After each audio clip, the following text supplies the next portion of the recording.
Matania Radio.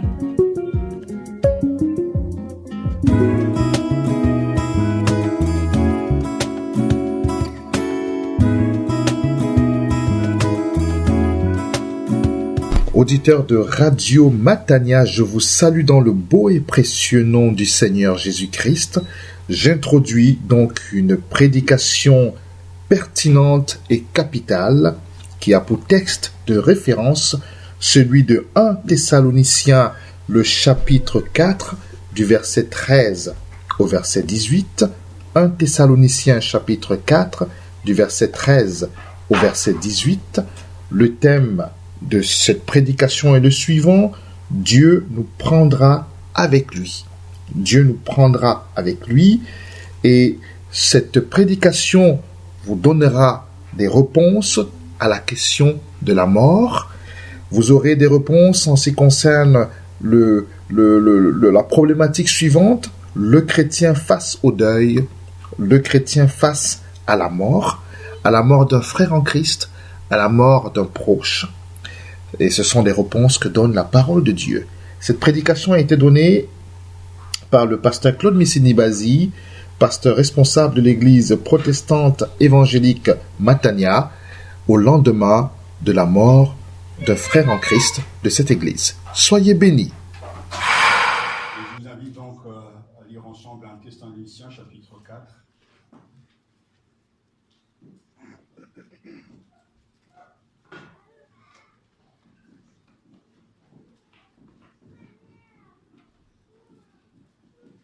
« 1 Thessaloniciens, chapitre 4, verset 13.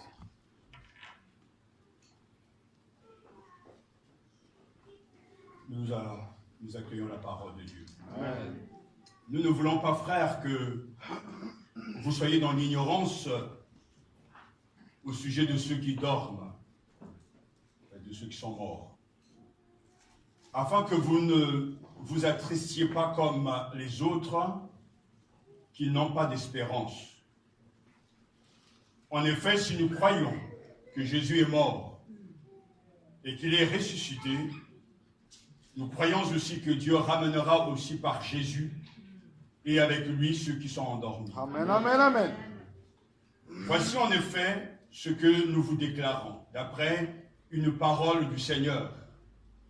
Nous les vivants, restés pour l'avènement du Seigneur, nous ne devancerons pas ceux qui se sont endormis. Car le Seigneur lui-même a un signal donné à la voix d'un archange au son de la trompette de Dieu, descendra du ciel, et les morts en Christ ressusciteront en premier lieu.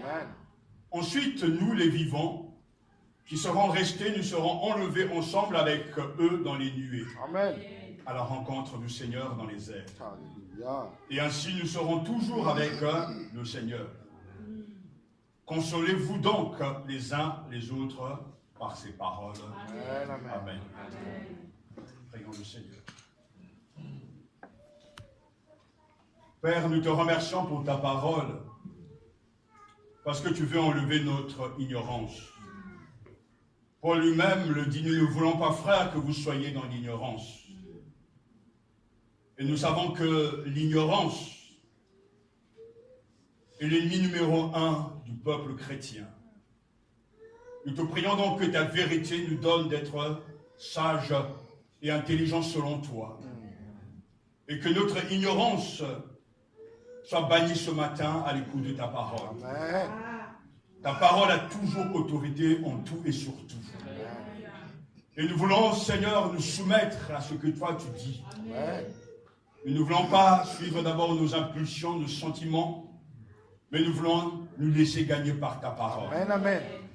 Alors bénis-la au milieu de nous. Amen. Fais en sorte qu'elle soit bien accueillie dans nos cœurs Amen. et que nous soyons toujours joyeux Amen. et confiants Amen. parce que ta parole est la vérité. Au nom de Jésus-Christ, Amen. Amen, amen.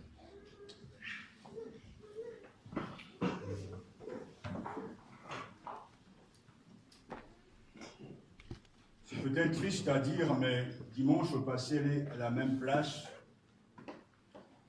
je vous disais que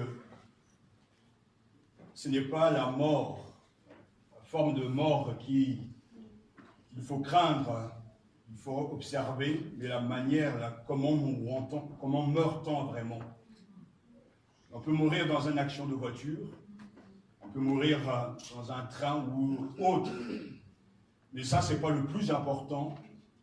Le plus important, c'est comment, dans quel état nous sommes lorsque nous mourrons. Et tu aurais cru que ça pouvait arriver cette semaine. Alors que ce jeudi, j'entendais de loin un peu, j'écoutais la radio, et j'entendais les Alléluia, les Amen de notre frère. Il faisait partie de ceux vraiment qui savaient dire Amen à la prédication. Alors cette voix-là va me manquer. Cette voix va nous manquer. Nous sommes donc face à la mort d'un des nôtres, notre frère. Comment allons-nous réagir? Bien sûr,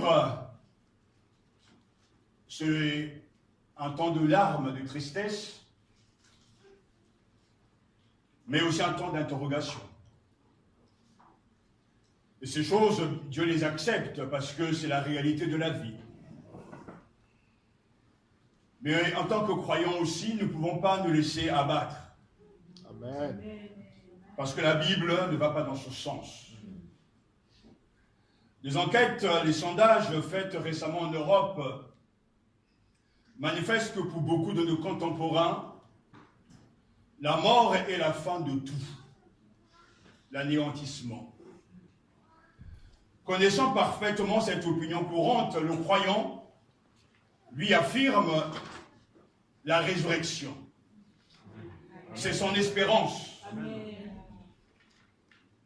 Et il devrait justement ressortir par rapport aux autres, aux païens, que nous avons, nous, une espérance face à la douleur, face à la mort.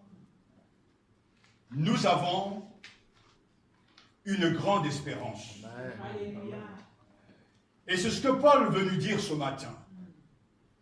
Et ce que Paul veut nous enseigner ce matin, c'est ne pas nous laisser abattre par la mort. Se laisser abattre par la tristesse. Comme le dit Paul, c'est l'ignorance qui est la cause de cet état. Et l'apôtre voudra leur donner de nouvelles espérances, et j'aimerais le faire aussi ce matin.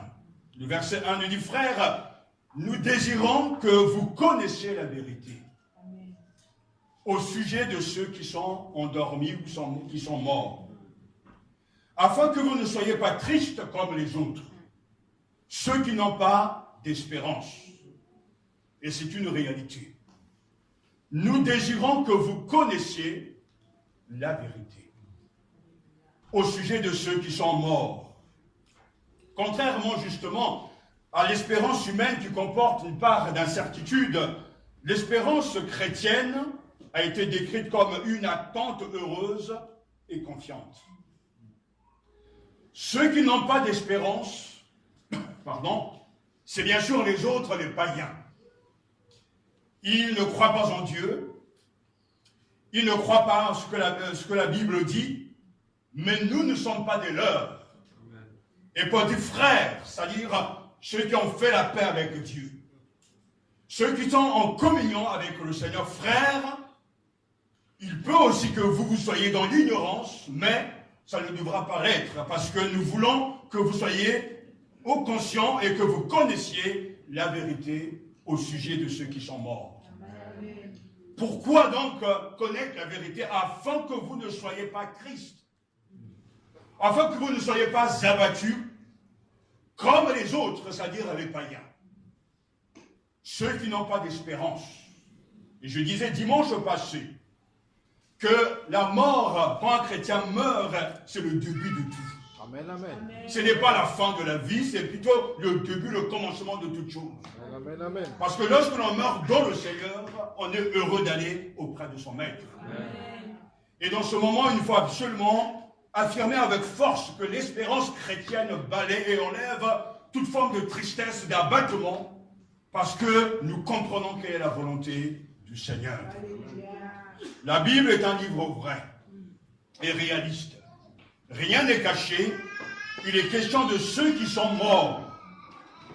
Et dans ce moment, justement, il nous faut réfléchir sur l'objet de notre espérance, à l'inverse de l'espoir humain, dont les appuis sont faibles, l'attente déçue, l'espérance chrétienne est sûre et certaine. C'est avoir confiance en Dieu, être rassuré.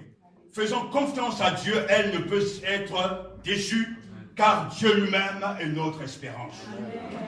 L'espérance ne déchappe pas, dit la Bible, parce que l'amour de Dieu s'est répandu dans nos cœurs par le Saint-Esprit qui nous a été donné. Amen. Romains chapitre 5, verset 5, c'est un verset très important. L'espérance ne déçoit pas, parce que l'amour de Dieu s'est répandu dans nos cœurs par le Saint-Esprit qui nous a été donné.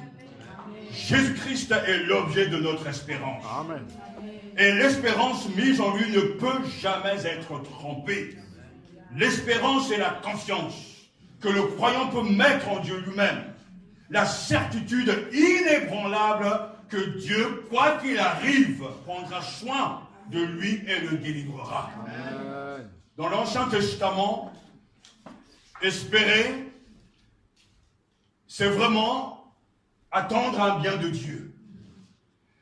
C'est l'attente d'un bien.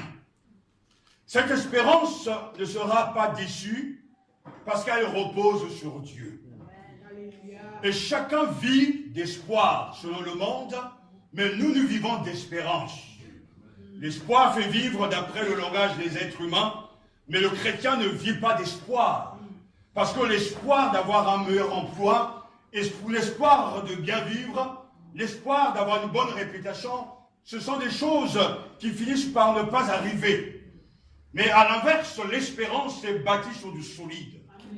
Parce que cette espérance repose sur Dieu lui-même qui a fait la promesse et qui garde toujours intacte sa propre parole.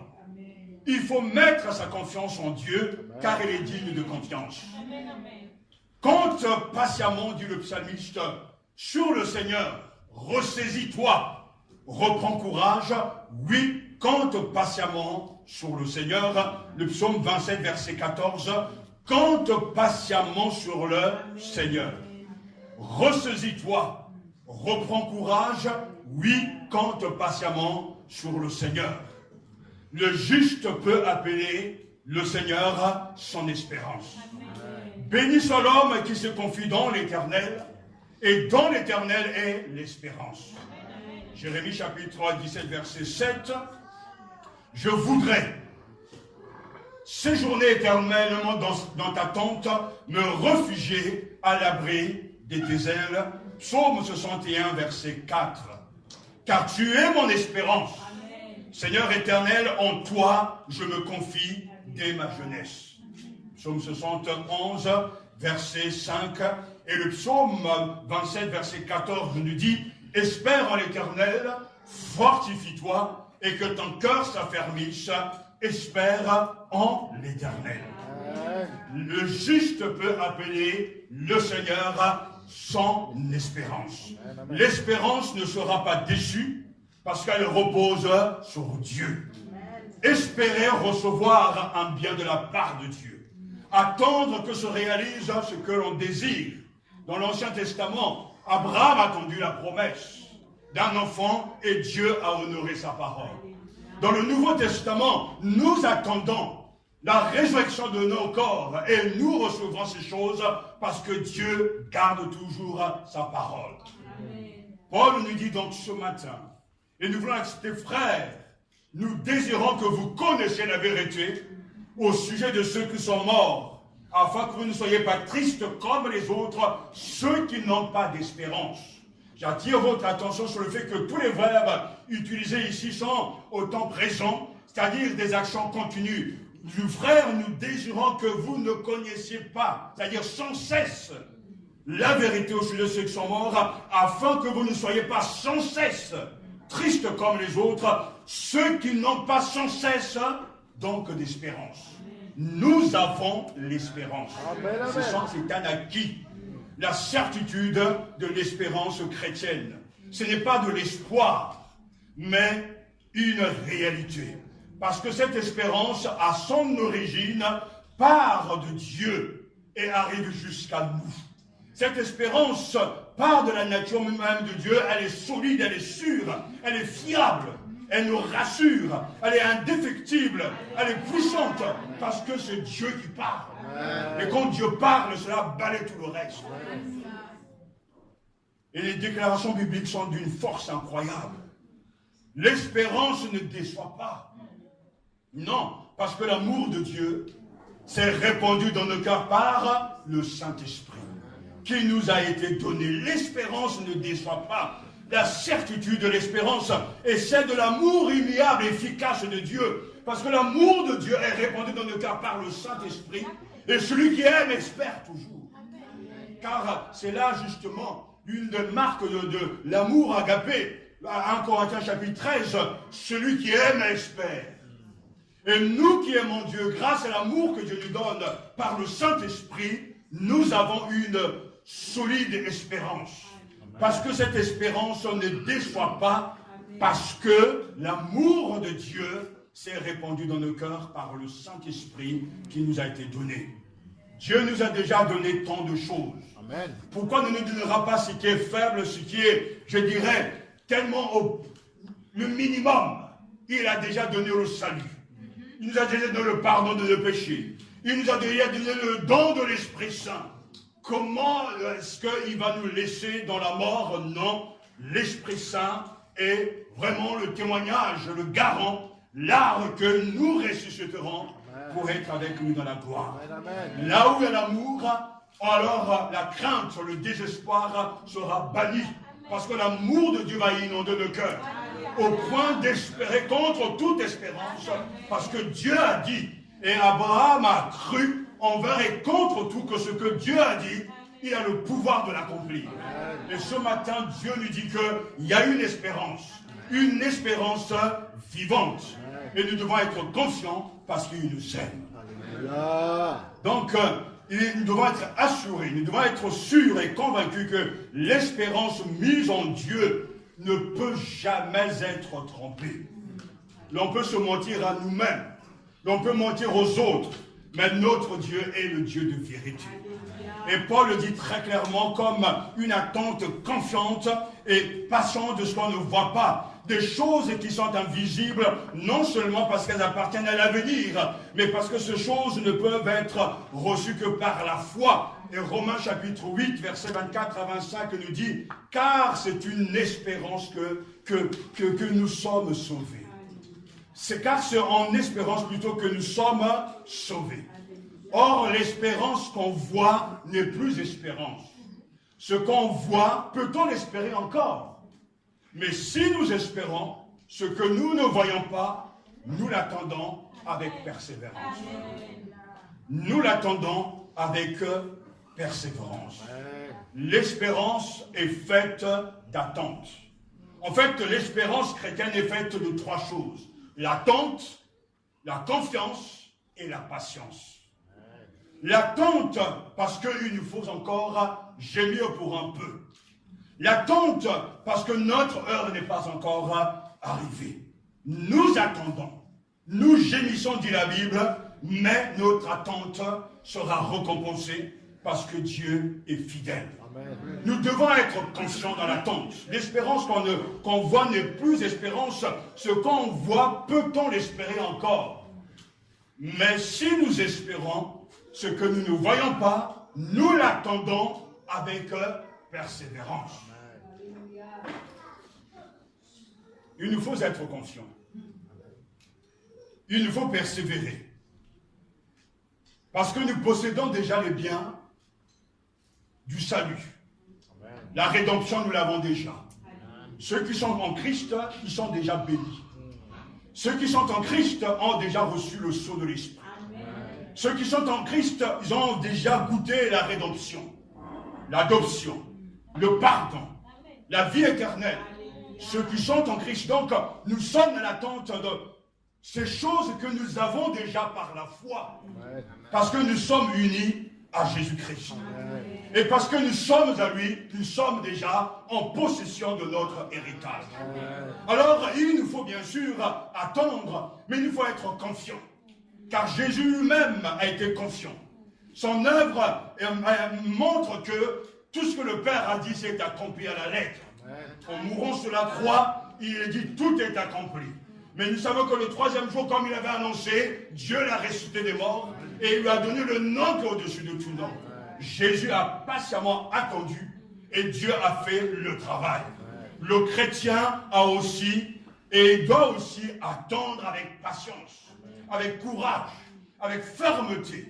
Il doit ne pas se laisser envahir par la tristesse, comme un païen. Mais il doit laisser la tristesse être gagnée par la vérité. Seigneur, je suis triste, mais j'ai l'espérance de la résurrection. Parce que lui, il est parti, mais moi, je suis encore là. Et tout le problème me concerne, en fait.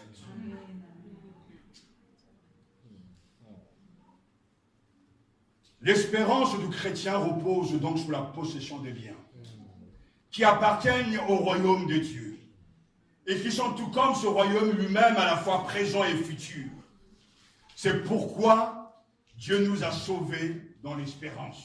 Romains chapitre 8, verset 24 que nous venons de lire. C'est pourquoi le chrétien met son espérance dans le royaume de Dieu. 1 Corinthiens chapitre 6, dans la venue du Christ. 1 Corinthiens chapitre 1, verset 7, la résurrection, la vie éternelle, la participation à la gloire du Christ. 1 Pierre chapitre 1, verset 21 nous dit, par lui vous croyez en Dieu, qu'il a ressuscité des morts et lui a donné la gloire, en sorte que votre foi et votre espérance reposent sur Dieu. Par lui, vous croyez en Dieu. L'espérance est faite d'attente, mais aussi de confiance. Par lui, vous croyez en Dieu qu'il a ressuscité des morts et lui a donné la gloire, en sorte que votre foi et votre espérance reposent sur Dieu. Non pas sur un homme, non pas sur des dogmes, non pas sur une liturgie, mais repose sur Dieu. Et nous savons que Dieu est inébranlable. Dieu est Amen, c'est-à-dire le témoin véritable, sûr, celui qui est solide, digne de confiance, et l'espérance des chrétiens repose sur Dieu. Si on peut secouer Dieu, alors notre espérance sera secouée. Mais lui, on ne peut pas le secouer, lui, on ne peut pas le faire bouger, alors notre espérance repose sur un solide fondement, parce que Dieu est. Nous travaillons en effet, et nous combattons, parce que nous mettons notre espérance dans le Dieu vivant, qui est le sauveur de tous les hommes, surtout des croyants. 1 Timothée chapitre 4, verset 10. Oh, que vraiment, je suis content d'entendre ces paroles, parce que nous travaillons, dira Paul, et nous combattons, parce que nous mettons notre espérance dans le Dieu vivant. S'il fallait mettre cette espérance en l'être humain, alors on est sûr d'être déçu. S'il fallait mettre cette espérance sur un système, alors on sera déçu. Mais notre espérance repose sur le Dieu vivant. Notre espérance dans le Dieu vivant. C'est important, tout à l'heure on a dit que notre espérance repose sur Dieu. Mais Paul précise dans le Dieu vivant. Donc un Dieu qui est réel, un Dieu qui parle. Nous travaillons et nous allons continuer à le faire. Et nous combattons. Et nous allons continuer à le faire parce que c'est ainsi, parce que nous mettons notre espérance dans le Dieu vivant qui est le sauveur de tous les hommes, surtout des croyants. Et cette espérance s'attache au Christ, qui est l'espérance du chrétien. Son espérance de la gloire éternelle. Paul, apôtre de Jésus-Christ, par ordre de Dieu notre Sauveur, et de Jésus-Christ notre espérance. 1 Timothée chapitre 1, verset 1. Jésus-Christ, notre espérance. L'espérance est faite d'attente, de confiance et de patience. Dieu a voulu leur faire connaître la glorieuse richesse de ce mystère parmi les païens, savoir Christ en vous, l'espérance de la gloire. alors mort est ta victoire. C'est pourquoi elle ne déçoit pas. Elle devient au contraire une source de joie, d'assurance, de gloire. Un chrétien face à la mort se réjouit. Parce qu'il a une autre lecture de la mort. Il n'est pas dans la pensée des hommes, la fin, mais plutôt le commencement. Avec la foi et la charité, l'amour, l'espérance avance. L'espérance ne doute pas. L'espérance est toute la vie intérieure du chrétien parce que nous sommes au Seigneur. Et par ce signe, il se distingue de ceux qui n'ont pas d'espérance, c'est-à-dire des croyants. Lorsque nous témoignons et que nous vivons l'espérance chrétienne, nous montrons aux païens que nous sommes différents. Ça ne veut pas dire que le chrétien ne pleure pas. Ça ne veut pas dire que le chrétien ne soit pas dans la tristesse. Jésus lui-même l'a été. Et c'est vrai que nous passons par là, mais la tristesse, l'abattement, la mort sont des tremplins pour affirmer une vérité puissante. Christ, notre espérance.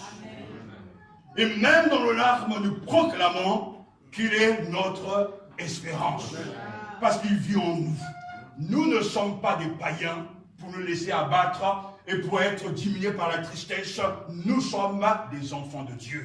Et c'est ce que Paul dit, frère, nous désirons que vous connaissiez la vérité au sujet de ceux qui sont morts, afin que vous ne soyez pas tristes comme les autres, ceux qui n'ont pas d'espérance. Et le verset 14 est un verset tellement puissant. Concernant ceux qui restent, concernant bien sûr le retour de Jésus, nous croyons que Jésus est mort. Nous dit le texte, en effet, si nous croyons que Jésus est mort et qu'il est ressuscité, nous croyons aussi que Dieu ramènera par Jésus et avec lui ceux qui se sont endormis. C'est la clé de tout. Et il y a dans le texte grec quelque chose qui m'a frappé ce matin. Il y a un si et alors. C'est-à-dire il y a un si et alors. Le si, vous le voyez bien, est en effet, si nous croyons que Jésus est mort et qu'il est ressuscité. C'est d'abord cette injonction qu'il faut considérer. Si, donc on ne peut ne pas croire. On ne peut douter. Mais si nous croyons que Jésus est mort et qu'il est ressuscité, nous avons là la confession de foi de l'Église. Pour être sauvé, il faut croire que Jésus est mort. Pour avoir ses péchés pardonnés, il faut croire que Jésus a versé son sang. Et quand nous confessons nos péchés, le sang de Jésus a le pouvoir de nous pardonner. Pour être sauvé, il faut croire qu'il est mort. Mais aussi que Dieu l'a ressuscité d'entre les morts. Si nous croyons qu'il est mort, et si nous croyons que Dieu l'a ressuscité d'entre les morts, alors seulement nous avons une grande espérance. Alors Dieu aussi ramènera par Jésus et avec lui nous qui sommes morts. Amen. Si alors nous croyons que Jésus est mort, nous croyons que Dieu l'a ramené d'entre les morts, alors la conséquence de ces faits, je dis bien faits, vérité, aura un impact puissant sur le chrétien également. Ça veut dire simplement l'histoire de Jésus devient mon histoire. Sa vie, ce qu'il a traversé, quand je crois, m'est accordé. C'est-à-dire la destinée de Jésus est aussi la nôtre.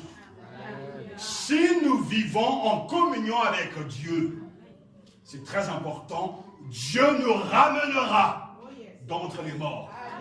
Et il précise, le texte grec est très fort, pour être avec lui.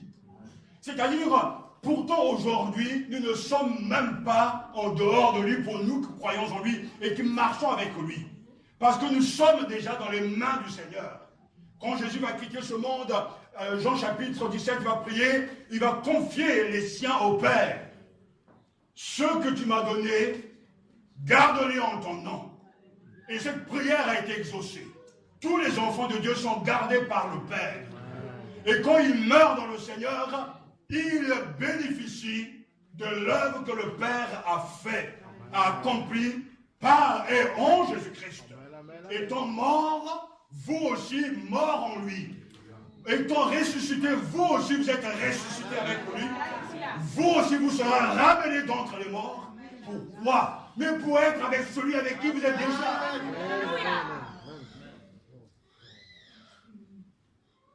Alléluia. Que ce matin, Dieu balaye nos tristesses. Amen. Parce que la bonne nouvelle est là. Pour nous faire marcher dans la victoire. Nous ne voulons pas, frères, que vous soyez dans l'ignorance au sujet de ceux qui sont décédés. Afin que vous ne vous affligez pas comme les autres, qui n'ont point d'espérance. Mais sanctifiez dans vos corps Christ le Seigneur, étant toujours prêt à vous défendre avec douceur et respect devant quiconque vous demande raison de l'espérance qui est en vous. 1 Pierre chapitre 3 verset 15. Des veillées mortuaires, j'en ai tellement vu, des veillées, j'en ai tellement assisté, et certains sont dans tous leurs états. Oui, il y a de la peine, oui, il y a de la tristesse, oui, il y a tout ce que l'on peut imaginer durant ces moments. Mais l'évangile ne s'arrête pas dans les larmes. L'évangile, c'est l'espérance. L'évangile, ce n'est pas simplement Marie-Marthe, Lazare mort, mais l'évangile, c'est Jésus qui dit, je suis la résurrection et la vie. Pourquoi croire en Dieu si nous n'avons pas l'espérance de la résurrection? Mais si nous croyons en Dieu et que nous ne sommes pas sûrs de ressusciter au dernier jour, notre foi, elle est vaine. Mais nous avons cette assurance. Amen. Ce que la destinée de Jésus est aussi la nôtre. Amen. Si nous vivons en union avec lui, en communion à son corps, le Seigneur va agir. Amen. Ce qui est vraiment remarquable, c'est que quand Paul écrit aux Thessaloniciens, on sait que c'est sa première lettre, que les évangiles n'ont pas encore été écrits, mais déjà là, il donne l'essentiel du message des évangiles, le message qui sera proclamé sur lequel Jésus, mort et ressuscité. Dieu ramènera ceux qui sont décédés par Jésus et avec lui. Il les ramènera pour être avec le Seigneur. Son retour est proche, le Seigneur lui-même le dit, mais nous n'avons pas à craindre. Avec lui, ceux qui se sont endormis, voici en effet ce que nous vous déclarons. D'après une parole du Seigneur, nous les vivons, restez pour l'avènement du Seigneur. Nous ne dévancerons pas ceux qui se sont endormis, car le Seigneur lui-même a un signal donné à la voix d'un archange au son de la trompette de Dieu, descendra du ciel. Et les morts en Christ ressusciteront en premier. Et je vous dirai tout à l'heure que nous avons un vrai problème. Parce que certains ne sont pas prêts à entendre le son de la trompette. Ils ne sont pas prêts. Son retour est imminent. Le Seigneur lui-même descendra du ciel, dit la Bible. Ceux qui seront, il dit le verset 16, ceux qui seront. Ceux qui seront avec lui, il va les prendre dans sa gloire. On entendra un cri de commandement. La voix de l'archange et le son de la trompette de Dieu, et le Seigneur lui-même descendra du ciel. Ceux qui seront morts en croyant au Christ se relèveront les premiers. Et le verset 17 dit, nous serons enlevés avec eux, avec le Seigneur dans les airs, avec le Seigneur pour toujours. Il y a si alors, mais regardez, ensuite, nous qui serons encore en vie à ce moment-là, nous serons enlevés avec eux au travers des nuages pour rencontrer le Seigneur dans les airs.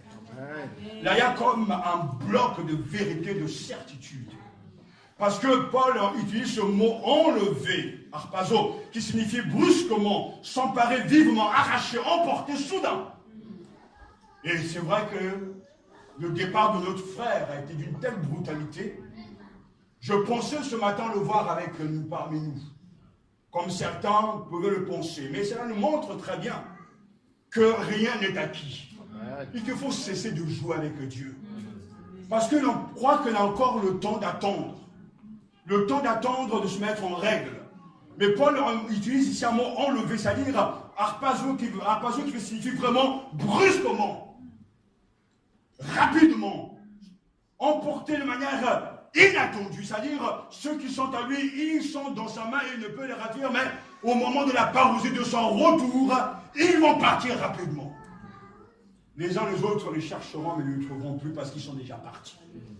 Le Seigneur va les prendre avec lui. Il va les enlever. Mais à chaque fois, la préposition nous montre, ensuite nous qui serons encore en vie à ce moment, nous serons enlevés avec eux. Mais qui eux? Ceux qui sont dans le Seigneur. Ceux qui marchent avec le Seigneur. Ceux qui marchent avec le Seigneur, cet enlèvement est décrit de manière remarquable en 4 pratiquement expressions. D'abord ensemble avec eux. Donc le peuple de Dieu sera réuni. L'Ancien Testament, les chrétiens de l'Ancien Testament, comme ceux de la Nouvelle Alliance, le Nouveau Testament, seront réunis pour être ensemble avec eux. Mais en même temps, cette expression montre bien et nous dit qu'on ne vit pas la vie chrétienne seul. On fait partie d'une communauté. Et on ne peut pas aller au ciel en étant en colère ou en haïssant son frère ou sa sœur.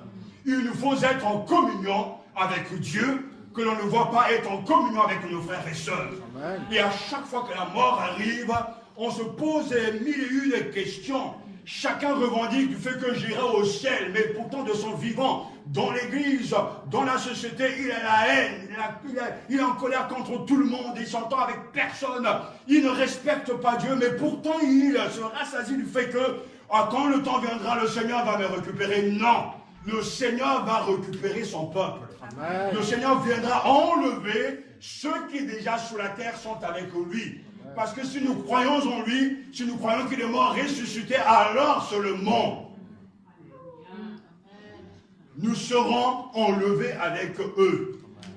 Vous ne voyez pas aujourd'hui, si vous regardez, même si vous ne le voyez pas, mais vous ne voyez pas Paul, vous ne voyez pas Jérémie, vous ne voyez pas Moïse marcher dans le péché et à la fin dire parce que j'ai été choisi, j'irai au ciel. Non. Moïse n'aurait jamais pu entrer au ciel s'il n'avait pas accompli la volonté du Père.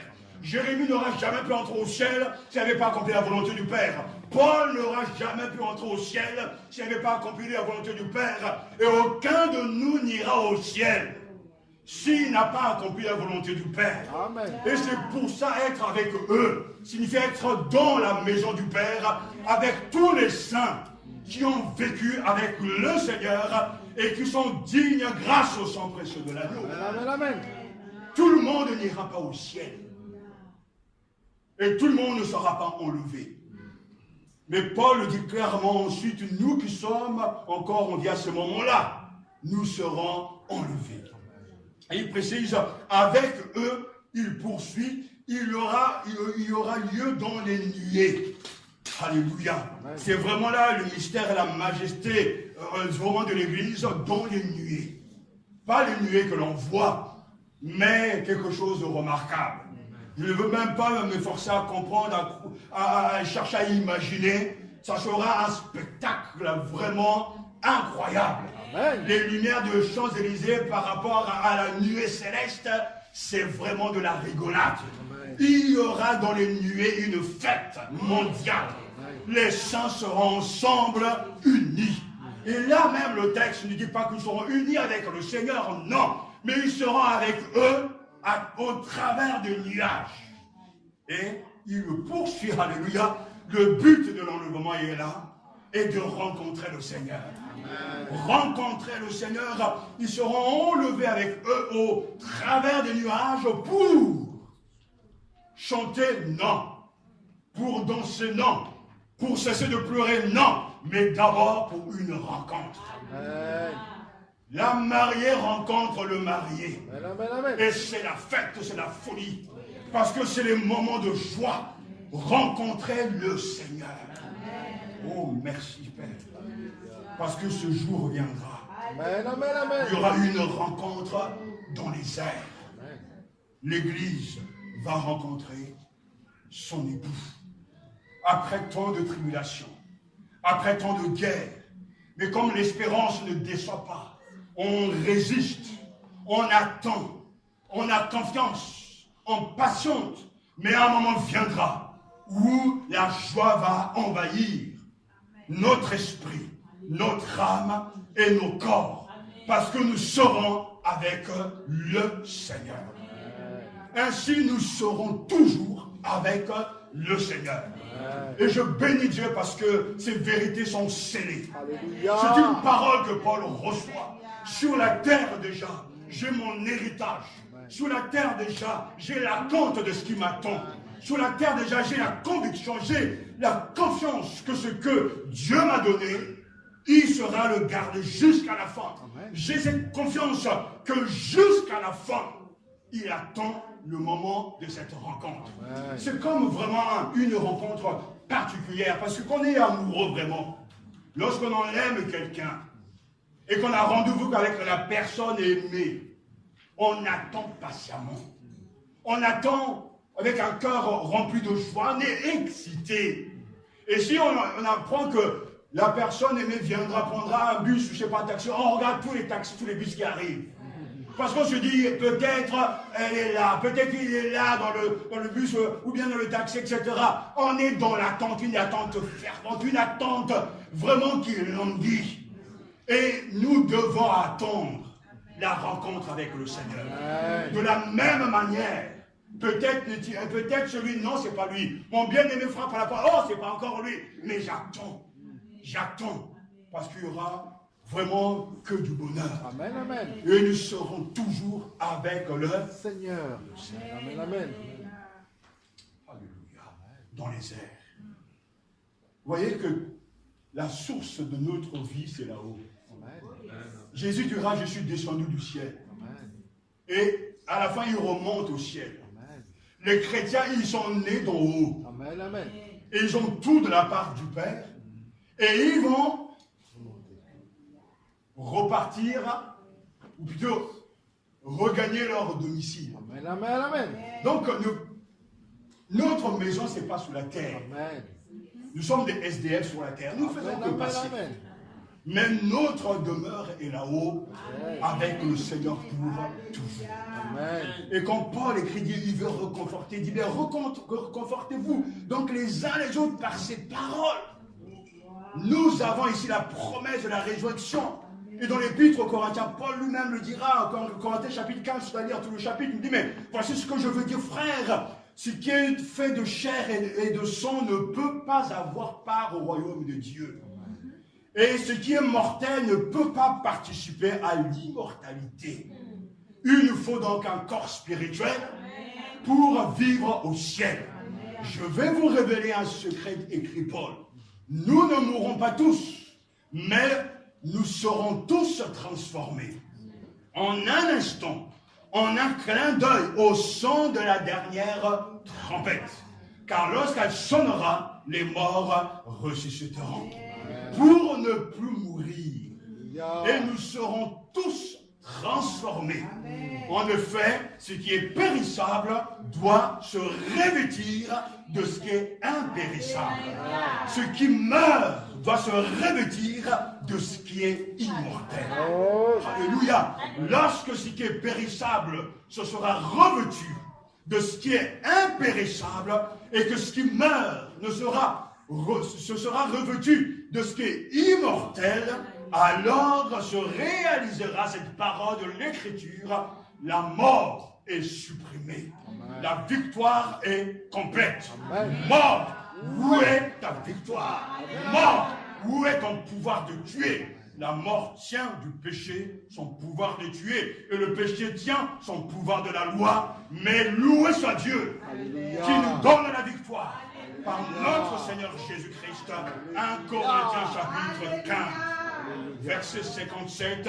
Mais loué soit Dieu. À la question, ou bien aux questions que l'on peut se poser, mais mort, où est ta victoire? Mort, où est ton pouvoir de tuer? Mais loué soit Dieu qui nous donne la victoire par notre Seigneur Jésus-Christ. Alléluia. Nous ne pouvons que rendre grâce à Dieu et le louer pour ce qu'il a fait pour nous. Il nous a promis, alléluia, un corps incorruptible, glorieux, plein de force spirituelle, en échange d'un corps corruptible, méprisable, infirme et naturel. Nos corps naturels sont malades. Et depuis le jour de notre naissance, nous vieillissons. Et le temps nous est compté. Dès que tu viens au monde, tu es déjà en fait programmé à mourir.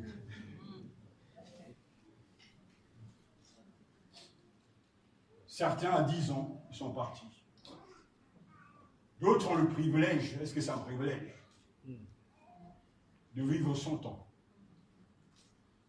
Et j'écoutais le témoignage d'une star, du petit écran qui disait, mais je n'ai assez de vivre autant, qui désirait la mort. Parce qu'il a eu la vie, durant toute sa vie, tant de changements, tant de périodes, tant de magouilles, je suis fatigué de vivre. Si on vous donne l'immortalité, dans un monde déchu, vous en aurez marre. Mais quand on vous donne l'immortalité au ciel, où il n'y a ni cri ni larmes, où il n'y a pas de maladie, où il n'y a pas de verre, alors là, ce sera la joie pour vous. Amen. Le Seigneur promet à son peuple un corps incorruptible, glorieux, plein de force spirituelle. À un moment viendra où il n'y aura plus de maladie. Les ulcères, ça va finir. Les cancers, tout ça, ça va disparaître. Les rhumatismes, ça sera fini. La perte de cheveux, ça sera fini. Dieu va nous donner un corps incorruptible. Un corps glorieux. Plein de force spirituelle. Jésus lui-même a eu ce corps. Il pouvait passer au travers des portes. Alléluia. Quel mystère. Mais nous le croyons. Frères et sœurs, la Bible dit la vérité. Il y a un monde de l'autre côté, je l'ai vu. Prenons sur la parole de Dieu. Tout le temps, je vous le dis, c'est le moment de se préparer. Parce que la mort peut arriver à n'importe quel moment, en un instant. Tu penses que tu as le temps de mettre des choses en ordre. Tu penses que oui, tu as le temps de faire ceci, d'aller à l'école, d'avoir un diplôme, de gérer mes affaires. Le temps ne t'appartient pas. Le temps appartient à Dieu. Et la Bible dit, rachète le temps. Aujourd'hui, si ton temps, sa voix n'endurcit pas ton cœur. Mais j'ai bien peur que l'on va continuer dans ce registre. Pensons qu'on a le temps, parce qu'on est dans l'insouciance totale. On se dit, c'est arrivé à l'autre, ça ne va jamais m'arriver. Et on se dit, j'ai le temps. Mais en fait, on ne maîtrise rien. Le Seigneur nous permet, face à la mort, de réfléchir. De réfléchir sur nous-mêmes, parce que ceux qui iront au ciel, c'est ceux qui sont en communion avec lui. Quiconque, nous dit la Bible, a eu une telle espérance en Dieu se purifie. Comme lui-même est pur. 1 Jean chapitre 3, verset 3, c'est très important ce passage, je vais jamais étonner avec ces quelques paroles. Quiconque a eu une telle espérance en Dieu se purifie comme lui-même est pur. Pourquoi devons-nous nous purifier? Mais parce qu'au ciel, il n'y aura jamais des pécheurs, des choses sales, des choses dégoûtantes. Non, le ciel est pour les gens qui ont le cœur pur. Le ciel est pour ceux qui n'ont pas souillé leur robe. Le ciel, c'est pour ceux qui ne sont pas des idolâtres. Parce que la Bible est très claire. Et Jean lui-même nous le dit, il n'entrera chez elle rien de souillé, ni personne qui se livre à l'abomination ou au mensonge, il n'entrera que ceux qui sont écrits dans le livre de vie de l'agneau. Apocalypse chapitre 21, verset 27, et Apocalypse chapitre 22, verset 11, que celui qui est injuste soit encore injuste. Que celui qui est souillé se souille encore. Et que le juste pratique encore la justice. Et que celui qui est saint se sanctifie encore. Voilà les recommandations que Dieu nous donne. Amen. Frères et sœurs, chers amis, tout est dit. Il y a bien une espérance vivante. Et cette espérance est pour tous les croyants. Mais il y a des conditions pour bénéficier de toutes ces choses.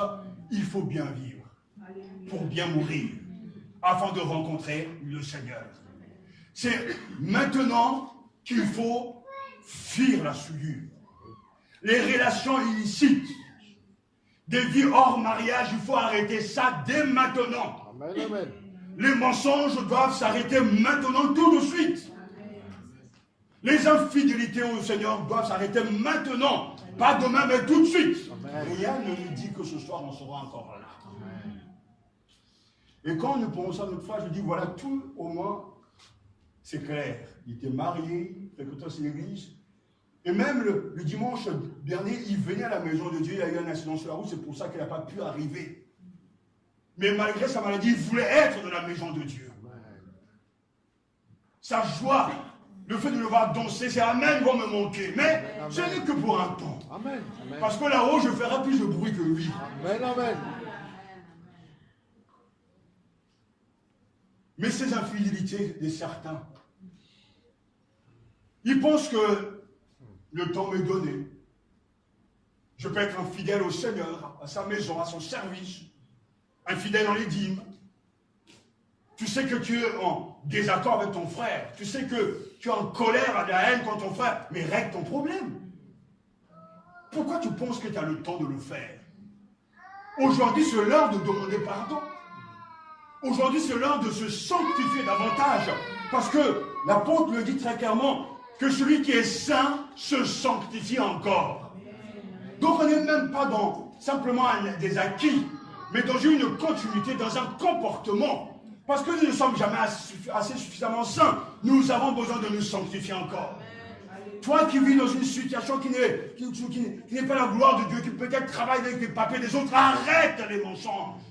Ne pense pas, et je t'avertis au nom du Seigneur, que tu as recèle avec le mal, avec le péché. Cela voudra dire que le Seigneur Jésus est mort en vain. Mais il est mort pour libérer son peuple du pouvoir du péché. Et lui-même le dit, seuls les purs, ceux qui ont le cœur pur verront Dieu. Quiconque a une telle espérance en Dieu se purifie. Comme lui-même est pur. Dans une autre version, peut-être que vous pouvez lire ce texte en Jean parce que c'est très important. Quiconque a cette espérance en lui. Avez-vous l'espérance? Est-ce que vous croyez que vous irez au ciel? Amen. Est-ce que vous êtes convaincu vraiment de votre salut? Je ne doute jamais de ça. Mais par contre, je tremble par rapport au tribunal du Christ. Parce qu'il faudra rendre compte des dons que Dieu nous a donnés. Du travail effectué sur la terre. C'est pour ça que tout à l'heure je disais, Paul dit, nous combattons. Nous souffrons. Mais nous avons cette espérance. Et nous croyons aussi, souffre, travail, c'est dur. Mais j'ai cette espérance. Parce qu'au dernier jour, Dieu va récompenser. Au dernier jour, tout va s'arrêter. Le monde dont on parle est un monde réel. Le Christ est vivant vraiment. Amen. Il vit au siècle des siècles. Et Jésus nous dit, heureux ceux qui ont le cœur pur, parce qu'ils verront Dieu. Il n'entrera chez elle rien de souillé. Quelqu'un se livre à l'abomination, au mensonge. Tout ça n'a pas de place dans le royaume céleste. c'est sur la terre avec Satan. Et c'est pour cela que quiconque a cette espérance en lui se purifie. Alléluia. Oh, quiconque a cette espérance en lui se purifie comme lui est pur, mais beaucoup plutôt. Jean dira, bien-aimés, nous sommes maintenant enfants de Dieu. Et ce que nous serons n'a pas encore été manifesté. Mais nous savons que lorsqu'il sera manifesté, nous serons semblables à lui. Parce que nous le verrons tel qu'il est. Oh, quelle promesse. Moi, j'ai vu Jésus en vision. Mais ça n'a rien à voir avec le voir tel qu'il est. Le toucher. Le prendre à la main. Mais pour le voir, la condition est claire. Quiconque a cette espérance de le voir se purifie. Comme lui-même est pur. Jésus sur la terre pouvait être touché par les pécheurs et c'est normal. Il aimait la compagnie des pécheurs. Il est venu pour eux. Il est venu chercher, sauver ceux qui étaient perdus. Mais quand l'œuvre a été achevée, il est dans un corps incorruptible. Et même là au tombeau, les femmes ne peuvent pas toucher son corps. Tu ne peux pas, Marie, tu ne peux pas me toucher car je ne suis pas encore monté au ciel auprès de mon Père, votre Père, auprès de Dieu, votre Dieu. Tu ne peux pas me toucher. Parce que le Seigneur en lui ce corps incorruptible, sans péché. Mais pourtant de son vivant, on pouvait toujours le toucher. On pouvait toucher sa robe, elle était guérie. Mais pour le toucher là-haut dans un corps glorieux, incorruptible, il faut être pur. Il faut avoir des cœurs purs, des pensées pures, des langues pures, des vêtements purs. Tout va être purifié. Et la pureté implique vraiment le renoncement à beaucoup de choses. Quand on veut mettre de l'ordre dans sa vie, ça va nous coûter quelque chose. Il faut demander pardon à ceux qu'on a fait du mal. Il faut restituer les choses qu'on a volées. Il faut réparer le mal qu'on a fait. Il faut même, et cela passe de fois si c'est nécessaire, demander pardon au public pour recevoir le pardon de Dieu. Parce que si nous voulons voir Dieu, il faut être pur. Et ceux qui ont le cœur pur, Jésus ne dit pas qu'il n'y a pas de péché parce que la Bible ne se contredit pas, mais il montre un état, une condition dans laquelle nous sommes. La pureté est une question de marche au quotidien. Ce que j'ai fait aujourd'hui, quand on me dit que c'est mal, je sais que c'est un péché. Et je dois l'abandonner et demander au Seigneur de m'en libérer. Mais si je poursuis dans le mal, dans le péché, je m'enferme. Et je refuse la vérité. Et je beau même prétendre être enfant de Dieu, venir à l'église et lire 10 chapitres de la Bible par jour, tu ne seras jamais sauvé parce que la pureté exige automatiquement la lumière. Et la lumière, c'est la parole de Dieu. J'ai ma vie, j'ai des péchés, la parole est prêchée, la lumière arrive. Et la lumière met le doigt sur ce qui ne va pas. Tu es un voleur, tu es un menteur, tu calomnies. Tu n'aimes pas ton frère, tu n'aimes pas Dieu, tu n'aimes pas l'église, tu t'apitoies sur toi-même, tu ne veux que tu es égoïste, tu tournes autour de toi. Dieu met le doigt sur ce problème. Et quand il te montre par le biais de la parole de Dieu, tu dis Seigneur, je suis cet homme-là. Je te demande pardon. Je m'abandonne à toi. Lave-moi et purifie-moi par le sang de l'agneau. Et donne-moi par la puissance de ton esprit de marcher dans la sanctification, sans laquelle personne ne verra le Seigneur.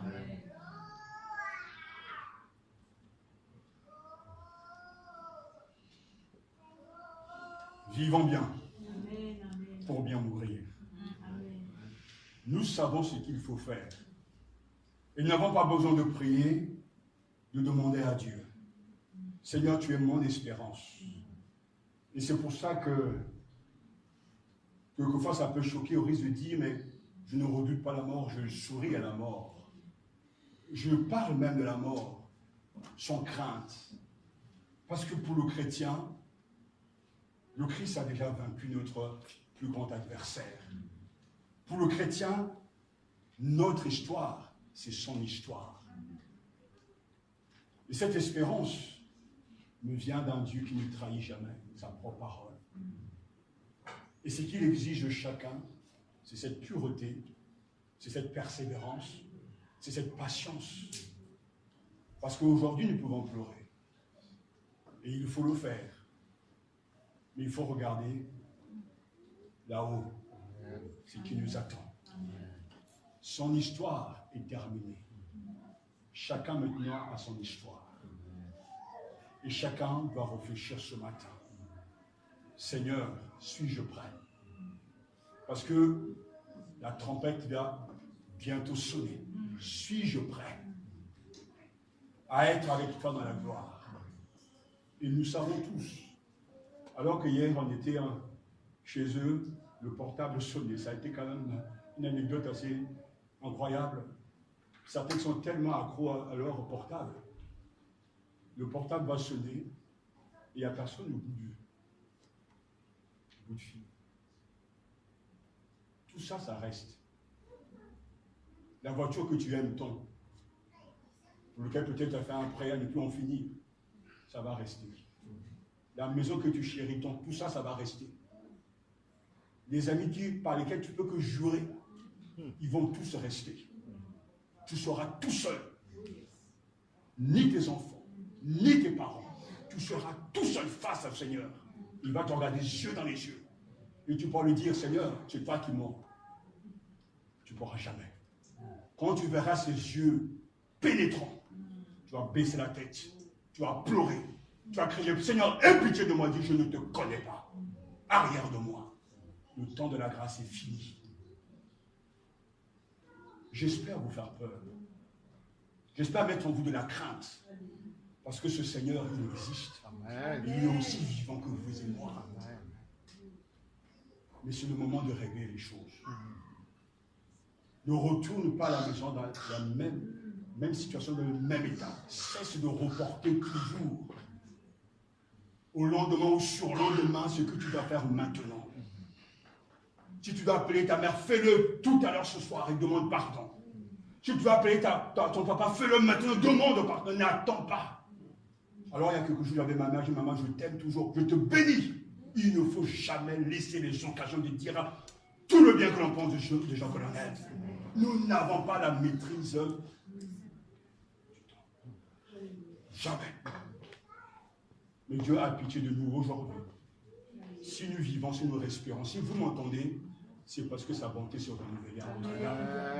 Mais utilisez cette grâce pour mettre de l'ordre. Toi qui te plains de tout, cesse de te plaindre. Prends la décision de servir Dieu de tout ton cœur. Toi qui démissionnes dans tout, prends la décision de faire les choses maintenant. Quand tu dis, demain je vais... Non, c'est maintenant. C'est maintenant. Que Dieu vous bénisse. Que la grâce du Christ soit avec vous. Parce que grâce au Christ, la mort n'est pas la fin de tout. Non, c'est le commencement. C'est le commencement. Nous voulons rendre grâce au Seigneur, si vous voulez bien.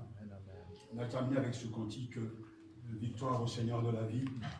Je ne veux pas qu'on le chante. Et nous allons bénir le Seigneur tout en réfléchissant vraiment sur la portée de ce que nous venons d'entendre.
au-dessus des puissances,